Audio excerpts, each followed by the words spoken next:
సంఘము, నిజమైన సంఘము ఏం విన్నపించుకుంటుంది? యెహోవా సన్నిధానంలో విన్నపించుకుంటుంది.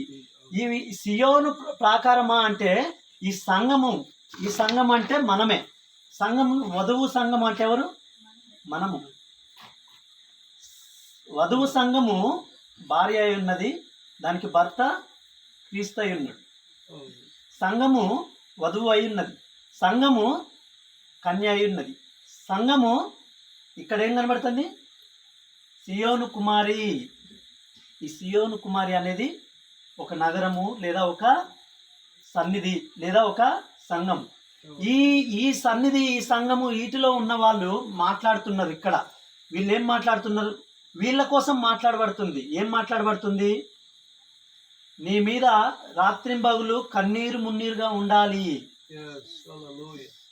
మీరు పగలు రాత్రి మీ ఆవేదన, మీ బాధలు, ఇక్కడ క్లియర్గా ఉన్నది, కింద ఒక మాట ఉన్నది, దీవారాత్రములు కన్నీరు దీవారాత్రములు కన్నీరు పారనిమ్ము. దీవారాత్రములు ధ్యానించుము అని అంటాడు కీర్తన గ్రంథంలో. ఏమ కీర్తనలు 1వ అధ్యాయంలో ఏముంది? దీవారాత్రములు ధ్యానించువాడు ధన్యుడు అంటాడు. ఇక్కడ దీవారాత్రములు నీ కన్నీరు పారనిమ్ము. నీ కన్నీరు పారనిమ్ము. నీ కన్నీరు ఎవరి దగ్గర పారనిమ్ము? నీ కన్నీరు సంఘమై ఉన్న సియోను కుమారి, లేదా వధువు సంఘము, లేదా దైవ సన్నిధిలో ఉన్న మనమందరము మనం చేయాల్సిన పని ఏంటి? కన్నీరు పారనిస్తూ ఉండాలి. దీవారాత్రములు మన సమస్యలు ఏదున్నా ఎవరి దగ్గర? దేవుని దగ్గర దీవారాత్రములు వాటిని మొరపెడుతూ ఉండాలి. ఇక్కడ కింద ఉన్నది 19వ వచనము, రాత్రి మొదటి జామున మొరపెట్టు. రాత్రి మొదటి జామున మొరపెట్టు, నీళ్ళలాగా నీ హృదయంలోనిది ప్రభువు ఎదుట కుమ్మరించు. నా హృదయంలో ఏముందో నాకేం తెలుసు? నీ హృదయంలో ఉన్నది నాకు చెప్తే ఉన్న ప్రయోజనం లేదు. కానీ నీ హృదయంలో ఉన్నది ఎవరు ఎదుట? దేవుని ఎదుట. క్లియర్గా ఉన్నదమ్మా ఇక్కడ. నీ హృదయంలోనిది ప్రభువు ఎదుట కుమ్మరించు అంటాడు. నీ హృదయంలో బాధ ఉండొచ్చు, నీ హృదయంలో ఒక ఇంట్లోకి సంబంధించిన సమస్యలు ఉండొచ్చు, నీ హృదయంలో ఎవరో నీకు దగ్గరకు సంబంధించిన వాళ్ళు నీ గురించి మాట్లాడుకునే వేదన ఉండొచ్చు, నీకు అప్పు ఉండొచ్చు. ఏదున్నా నీ హృదయంలోనిది తాత్కాలికమైనవి, బయట విషయాలని తాత్కాలికమైనవి, కానీ హృదయంలో ఉన్నవి చాలా చాలా ఆలోచనలు ఉంటాయి. మనకు చాలా ఆలోచనలు ఉంటాయి. మన హృదయంలో మనకు వచ్చే ఆలోచనలు, మనం వాళ్ళ గురించి వీళ్ళ గురించి మంచి కోసం ఆలోచించినా చెడు కోసం ఆలోచించినా, హృదయంలో మనం ఒంటరిగా ఉన్నప్పుడు మనకు మనిషి అవసరం లేదు, మనతో మనం మాట్లాడుకుంటూ ఉంటాం. ఎవరితో మాట్లాడుతామమ్మా? మన మనసు మాట్లాడుతుందట మనతో. మన మనసు మాట్లాడేది నిజమైనది. మన మనసు మాట్లాడుతూ ఉంటుంది. నీ మనసు నీతో మాట్లాడే నీ వేదన నాట ఎవరి ఎదుట కుమ్మరించాలా? దేవుని ఎదుట సియోను కుమారి. దీవారాత్రి మొదటి రాత్రి జామున ఎవరి ఎదుట? దేవుని ఎదుట మీ హృదయంలో ఉన్న ఆవేదనని కుమ్మరించుము. ఇంకున్నది, నీ పిల్లల ప్రాణం కోసం ఆయన వైపు చేతులెత్తుము. ఎవరి యొద్ద మన చేతులు ఎత్తుతున్నాము? ఎవరి యొద్ద మన చేతులు ఎత్తుతున్నాము? మన పిల్లల కోసము. మీ పిల్లల కోసము మీరు ఎవరి వద్ద ఏం చేస్తున్నారు? తెల్లవారుజామున లేచి మీ పిల్లల కోసం ప్రార్థన చేసేవారు లాగున్నారా? ఆయన బైబిల్లో వాక్యం క్లియర్గా చెప్పబడుతుంది. ఏమిటి? నీ పిల్లల కోసము యెహోవా ఆయన వైపు నీ చేతులు. ఏ రోజైనా నీ కొడుకు ఒకవేళ తప్పిపోయే పరిస్థితిలో ఉన్నప్పుడు మనం ఎవరి వైపు చూస్తున్నాము? అతన్ని తిట్టేలాగున్నాము, ఓకే, అదొక మార్గం మాత్రమే, మారతాడేమో అని. అలాంటి మారని వాళ్ళు ఉన్నప్పుడు అలాంటి వాళ్ళ కోసం మనం ఏం చేస్తున్నాం? బైబిల్ ఒక మార్గం చూపెట్టింది. ఏంది? నీ పిల్లల కోసము నువ్వు చిన్నప్పటి నుంచే వాళ్ళ కోసం నువ్వు ప్రార్థనలు చేస్తూ ఉంటే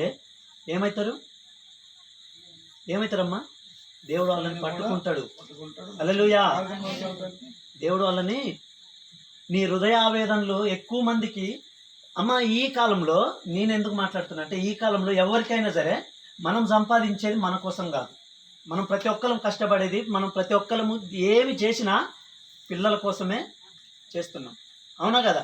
ప్రతి ఒక్కరు ఇప్పుడు నేను కానీ ఎవరు కానీ ఫస్ట్ ప్రాధాన్యత ఎవరికి ఇస్తారమ్మా? దేవునికి ఇచ్చిన తర్వాత ప్రాధాన్యత పిల్లలకే ఇస్తారు. ప్రతి కష్టపడే ప్రతిది పిల్లల కోసమే కదా. మరి ఆ పిల్లల కోసము దేవుడు ఏం చేయమంటాడు? దీవార్ లేచి నీ చేతులు నీ పిల్లల కోసం నీ చేతులు దేవుని వైపు చాపుము అంటాడు. నీ హృదయంలో ఉన్న ఆవేదనను ఎవరి ముందు పెట్టమంటాడు? దేవుని ముందు పెట్టమంటాడు. బైబిల్లో చాలా మాటలు ఉన్నాయి.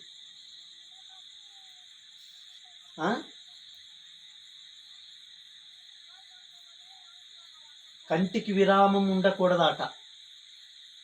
ఏం విరామం ఉండకూడదు? మన కంటికి విరామం ఉండకూడదు. మన కంటికి విరామం కనుక ఉండకుండా ఉంటే నీ కన్నీటి ప్రార్థన దేవుణ్ణి ఆఫ్ చేస్తుంది అనమాట. హల్లెలూయా. నీ కన్నీటి ప్రార్థన నీ ఇంటి పక్కన వాళ్ళని లేకపోతే నీకు సహాయం చేస్తారు అనుకునే వాళ్ళు చేయకపోవచ్చు, కానీ నీ కన్నీటి ప్రార్థన దాటిపోయే దేవుణ్ణి నీ సమస్య కొరకు ఆఫ్ చేసే శక్తి నీ కన్నీటి ప్రార్థనకు ఉన్నది. ఆ రోజు సమయలు తల్లి అన్న కన్నీటి ప్రార్థన చేసినప్పుడు దేవుడు సమయల్ని కలుగజేసిండు. ఆ కన్నీటి ప్రార్థన ఫలితము ఏ విధంగా పనిచేసింది? ఆమె కన్నీటి ప్రార్థన చేసింది, కుమారుని పొందుకుంది. కన్నీటి ప్రార్థన చేసిన ఎవరైనా సరే దేవుడు వాళ్ళని వదిలి దూరంగా వెళ్ళడు. మీరు గమనించండి, కన్నీటి ప్రార్థన చేస్తే దేవుడు వాళ్ళ నుంచి దూరంగా వెళ్ళడు. సంసోను చివరి నిమిషంలో కన్నీటి ప్రార్థన చేసిండు. ప్రభువా, ఇంతమంది ముందు నేను నీ కుమారుడైన ఆయన నేను హేళనకు గురి అవుతున్నాను ప్రభువా, ఈ ఒక్క అవకాశం ఇవ్వు ప్రభువా అని ఏమున్నది సమయలు మీకు వినే ఉన్నారు. సంసోను ఆ దాగోను గుడిలో ఉన్నప్పుడు చివరి నిమిషంలో ఏం చేసిండు? బంధించిర్రు, కళ్ళు బీకేశారు, బంధించి పట్టుకుని ఉండి చివరి నిమిషంలో ప్రభువా నాకు ఒక్క అవకాశం ఇవ్వని కన్నీళ్లు విడిచాడు. ఏమిచ్చిండు? ఆ ఉన్న పిల్లర్లు 2 కూలిపోతే సుమారు 3000 మంది. ఆయన కన్నీటి ప్రార్థన విని, ఆ కన్నీటి ప్రార్థన, నీ కన్నీటి ప్రార్థన నా కన్నీటి ప్రార్థన విన్న దేవుడు ఆ కన్నీటి ప్రార్థనను విని దూరం వెళ్ళడు. దేవుడు కార్యం చేయడానికి ఎదురు చూస్తూ ఉంటాడు. ఎందుకంటే కన్నీటి ప్రార్థన అనేది నీ కుటుంబానికి అవసరం, నీ కుటుంబానికి నీ పిల్లలకు అవసరం. దేవుడు నీకు ఏదైనా ఇవ్వాలి అంటే నువ్వు చేయాల్సింది కన్నీటి ప్రార్థన మాత్రమే. నువ్వు కన్నీటి ప్రార్థన ఎప్పుడు చేస్తావు తెలుసా? ఒక వేదన ఉన్నప్పుడు కన్నీటి ప్రార్థన చేయగలుగుతావు. కన్నీటి ప్రార్థన చేయగలుగుతావు. నీ కుమారుడు వేరే వాళ్ళని బండి అడుగుతా ఉండనుకో, వాళ్ళు ఇవ్వట్లేదు అనుకో, నీకు వేదన ఉంటుంది. అప్పుడు చేయండి ప్రార్థన, కన్నీటి ప్రార్థన. ప్రభువా నా కుమారునికి ఒక బండి సాయం చేయి ప్రభువా అని అప్పుడు చేయగలుగుతారు. మీరు కన్నీటి ప్రార్థన గట్టిగా చేయగలుగుతారమ్మా. గట్టిగా ప్రభువా నేను సీరియల్ చూస్తాను, కరెంటు పోయింది, చేయి ప్రభువా అంటే అది కన్నీటి ప్రార్థన. నువ్వు చేయగలుగుతావా? నువ్వు కన్నీటి ప్రార్థన చేయగలిగేది ఎప్పుడు? నీ హృదయము ఆవేదన ఉన్నప్పుడే. నీ కుమారులు నీ కుమార్తెలు ఏళ్ళను గురైతా ఉన్నారు అనుకో, ప్రభా వాళ్ళు అది ఉన్నది మాకెందుకు ఇవ్వవు ప్రభా, ఇది నాకు సాయం చేయ ప్రభా, నా కుమారుడు బాధపడుతుండు ప్రభా అని నువ్వు కన్నీటి ప్రార్థన అప్పుడు చేయగలుగుతావు. ఎప్పుడు చేయగలుగుతామమ్మా? ఒకవేళ హేళనకు గురైనప్పుడు మన హృదయము దేవుని యొక్క కన్నీటి ప్రార్థన చేస్తాం, లేకపోతే ఉట్టిగా చేయదు. అంటే నువ్వు కన్నీటి ప్రార్థన చేయాలి అంటే నీ హృదయము ఏమై ఉండాలా? వేదనతో ఉండాలా.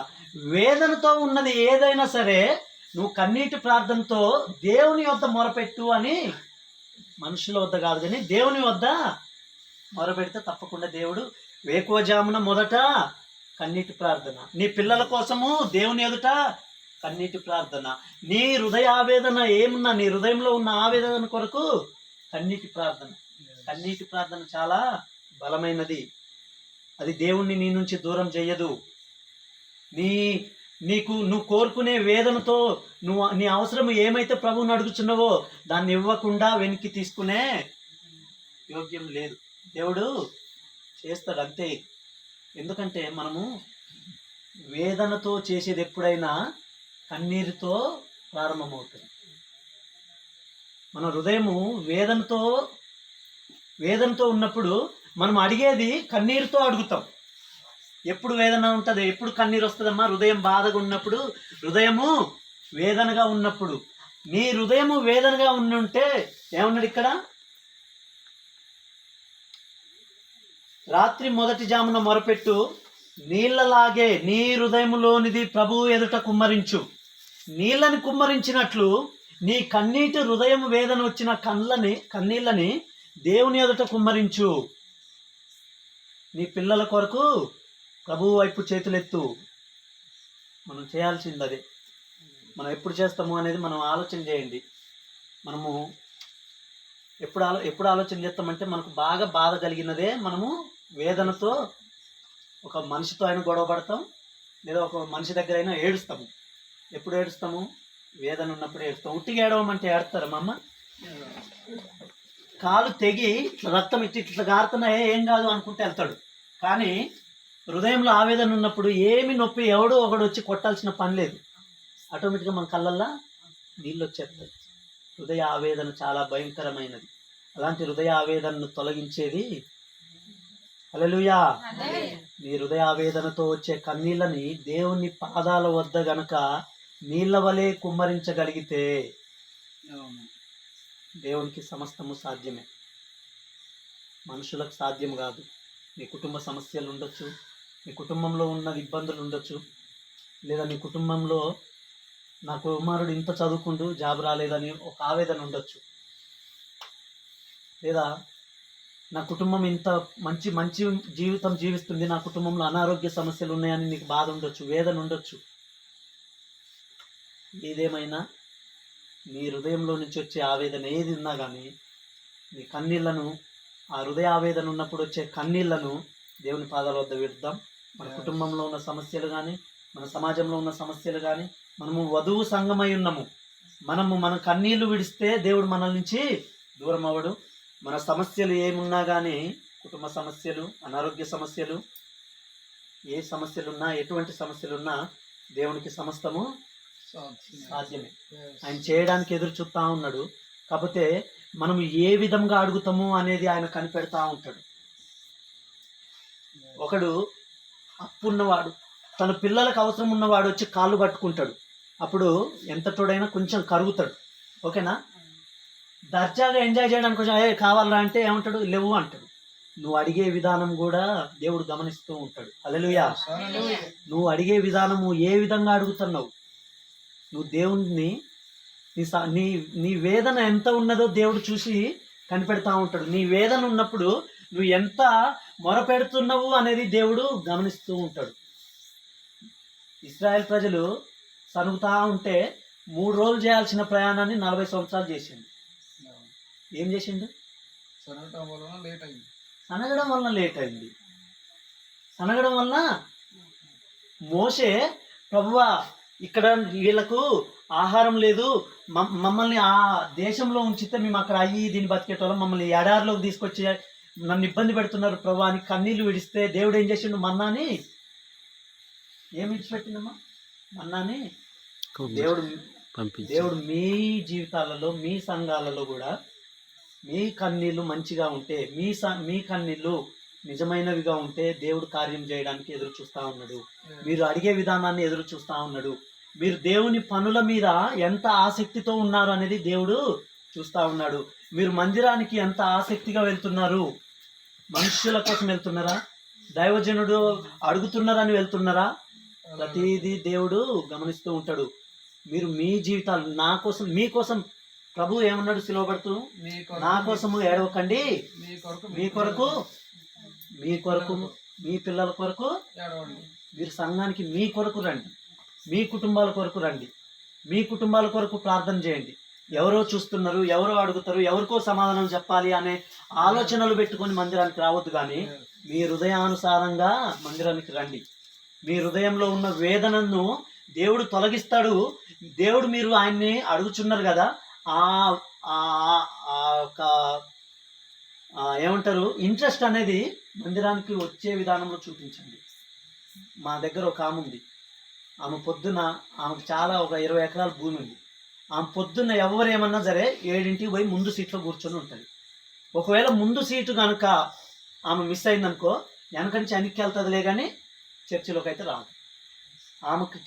ఆమె కోసం ఒక సీట్ ఆమె ఏర్పరచుకొని ఇది నాది, నేను వచ్చేదాకా ఎవరు కూర్చోండి అని చెప్పలేదు. కానీ ఆమె వచ్చి ముందు అది హృదయంలో ఆమె కొడుకులు ఆమె వచ్చి ఆడ ప్రార్థన చేస్తూ ఉంటుంది. ప్రభువా నా కొడుకులు తాగుతున్నారు, ప్రభువా నా పంట పొలాలు ఇగో ఇట్లా అవుతున్నాయి, ప్రభువా నేను వేసిన పంటలు పండట్లే ప్రభువా. ఆమెకు వచ్చి పొద్దున్నే వచ్చి ఏడ్చుకుంటూ ప్రార్థన చేసుకుంటూ ఉంటుంది అక్కడ. అంటే ఆమె హృదయ ఆవేదన ఎక్కువ ఉన్నప్పుడు ఆమె ఆసక్తితో దేవుడు తీర్చగలడు అని వచ్చి మొదటి స్థానంలో కూర్చొని దేవునికి విజ్ఞాపన చేస్తూ ఉన్నది. ఎవరో చూడాలి అని ప్రార్థన చేయట్లేదు, కానీ తన హృదయావేదనను తొలగించే దేవుడు తొలగిస్తాడు అనే నమ్మకం పెట్టుకొని ముందుగా వచ్చి ఏం చేస్తుంది? ప్రార్థన చేస్తూ ఉన్నది, కన్నీటి ప్రార్థన చేస్తూ ఉన్నది. మీరు కూడా మీ కుటుంబ సమస్యల కోసం మొదటగా దేవుని పనుల విషయంలో ఆసక్తితో రండి. దేవుని పనులు ఉన్నప్పుడు నిర్లక్ష్యం చేయకండి. దేవుడు మీరు చేసే ప్రతి దాన్ని గమనిస్తూ ఉంటాడు. మీరు దేవుని కొరకు ఎంత ఆసక్తితో ఎదురు చేస్తున్నారు, ఎంత ఆసక్తితో దేవుని పనుల కోసం మీరు ఎదురు చూస్తున్నారు అనేది తప్పకుండా దేవుడు కనిపెడతా ఉంటాడు. మనం అనుకోవచ్చు మనకు వచ్చే మన మనసు హృదయము మోసకరమైనది, అది బహువ్యాధి గలది, దానిని గ్రహింపగలవాడేవాడు. నేను చెప్పే మాటల్లో కూడా ఈయన ఈ విధంగా ఎందుకు చెప్తాడు అనే ఆలోచన మీ హృదయాన్ని కలిగిస్తుంది. ఒకటి గుర్తుపెట్టుకోండి, ఈ భూమి మీద పుట్టినప్పుడు పుడతాము, చనిపోయినప్పుడు మనం ఏమీ తీసుకొని వెళ్ళము. కానీ దేవుని నమ్ముకొని మన హృదయాన్ని దేవుని దగ్గర అర్పించగలిగితే అట్లయితే మాత్రం వెళ్ళగలుగుతాం. అదొక్కటే మనము చేయగలిగింది. హల్లెలూయా. మీరు ఒకసారి గమనించండి, మందిరానికి వెళ్ళి మొదట మీ ప్రార్థనలను, విజ్ఞాపన ప్రార్థనలను దేవుని పాదాల వద్ద కుమ్మరించండి. మీ పిల్లల భవిష్యత్తుల కోసం, మీ పిల్లల ఆరోగ్యాల కోసం మొదట దేవుని మందిరానికి వెళ్ళి అక్కడ కూర్చొని ఎవరో వస్తారు, ఎవరో చూస్తారు, ఇవన్నీ మనకు వద్దు. దేవుడు మనకు మంచి మందిరం ఇచ్చిండు. ఆ మందిరానికి వెళ్ళి ప్రభువు పాదాల వద్ద మీ హృదయ ఆవేదన ఉన్న ఆ సమస్యలను గురించి ఒకసారి ప్రార్థన చేయడం ప్రారంభం చేయండి. దేవుడు సమస్తాన్ని మార్చగలిగిన దేవుడు మనతో ఉన్నాడు. హల్లెలూయా. ఏం మార్చగలడమ్మా? సమస్తాన్ని మనకు అనుకూలంగా మార్చగలిగే దేవుడు. నువ్వు ఎంత ఎదురు చూస్తాను అనే దానిని బట్టి సమస్తాన్ని మార్చగలుగుతాడు. ఓకేనా? ఒక చిన్న మాట చెప్పి నేను అయ్యగారికి సమయం ఇచ్చేస్తా. ఒక కుష్టి వ్యాధి కలిగిన వాడిని యేసు ప్రభు ఒక ఇంటిలో ఉంటే ఆ ఇంటిలోనికి వెళ్ళడం రాక వాళ్ళు ఏం చేసారు? ఇంటి పైకప్పు తీసి దించారు. ఏంటది? వాళ్ళ ఆసక్తి. అలాంటి ఆసక్తి మనకు కూడా ఉంటే ఆ రోజు కుష్టి వ్యాధి ఉన్నోడు బాగుపడ్డాడు. ఈరోజు నీ హృదయంలో ఉన్న వేదన ఏదైనా సరే యేసు నామంలో తీరిపోతుంది. హల్లెలూయా. వాళ్ళ ఆసక్తి. మనం అనుకుంటాం ఒక ఇంటి పైకప్పు నుంచి తాళ్ళు కట్టి ఒక వ్యక్తిని అల్లదించారంటే వాళ్ళు ఎంత ఆసక్తి కలిగి ఉంటే ఎంత స్వస్థత. వాళ్ళ ఆసక్తి నాకు తెలిసి ఆ కుష్టి వ్యాధికి ఓడుకున్నోడి ఆసక్తిని బట్టి కాదులే, కానీ మోసుకొచ్చిన వాళ్ళ ఆసక్తిని బట్టి దేవుడు అక్కడ కార్యం చేసి. ఈ రోజు నీ కుటుంబంలో నువ్వు ఆసక్తిగా దేవుని మందిరానికి, ఆసక్తిగా దేవుని పాదాల వద్ద నీ సమస్యలను పెట్టండి. నిన్ను బట్టి నీ కుటుంబము రక్షణలోకి వస్తుంది. నిన్ను బట్టి నీ కుటుంబము, మారు మనసు లేని వాళ్ళు ఎవరైనా ఉంటే మారు మనసులోకి వస్తారు. నిన్ను బట్టి నీ కుటుంబంలో ఎవరైనా తాగేవాళ్ళు, నిన్ను బట్టి నీ యొక్క చుట్టాలలో వాళ్ళు. ఇప్పటికీ చెప్తున్నా, నన్ను బట్టి ఎంతమంది దేవుణ్ణి నమ్ముకున్నారు అంటే నేను ఒక సంఖ్య చెప్పగలుగుతా. మిమ్మల్ని బట్టి, మీ జీవితాలను బట్టి ఎంతమంది దేవునిలోనికి వచ్చారు అంటే మీరేమి సమాధానం చెప్పగలరు? ఒకసారి మిమ్మల్ని మీరు ఆలోచన చేసుకోండి. మీరు ఒకసారి మిమ్మల్ని మీరు, ప్రభువా నేను నిన్ను నమ్ముకున్నా, నా వలన ఎంతమంది మందిరానికి వస్తున్నారు, నా వలన ఎంతమంది దేవుణ్ణి తెలుసుకున్నారు అనేది ఒకసారి మిమ్మల్ని మీరు ఆలోచన చేసుకోండి. ఆ రోజు వాళ్ళు దింపిన దాన్ని బట్టి స్వస్థత కలిగింది కదా. ఈరోజు మనము వచ్చే విధానాన్ని బట్టి, మనము దేవుని వద్దకు వచ్చే విధానాన్ని బట్టి మన కుటుంబ జీవితాలు మారిపోతాయి. హల్లెలూయా. దేవుడు ఈ కొద్ది మాటలు దీవించును గాక.